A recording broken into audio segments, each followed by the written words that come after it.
everybody, welcome to Twin Palms Travel Tip Tuesday. Every Tuesday I'm going to provide some travel tips. Since travel season's coming up soon, I figured I'd provide some tips, so hopefully you'll find these helpful. So the first travel tip that I'd like to share is that you should be flexible. Be as flexible as you possibly can. There's so many things that can come up when you're traveling, including if you're traveling by airlines. So often these days airline flights are late. Either they take off late or they land late or something happens.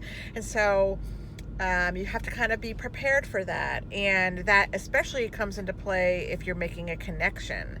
So if you're going from one airport to another and you have to change planes, that can be very stressful if you don't have a lot of time between your flights. So if you do have some flexibility, you might want to allow for a little bit of a longer layover, even though when you're first making your reservations, you're like, no, I don't want a long layover. I just want to get to my destination.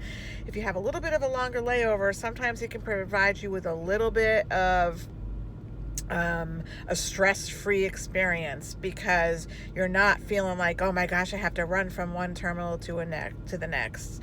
So again, if you have a little bit of flexibility there, I would suggest that you do that. And if you don't, it's going to be what it's going to be. I know it's frustrating, but again, try to be as flexible and open as you possibly can. Even when you're traveling by car, things can come up. Go with the flow, be flexible. You're on vacation.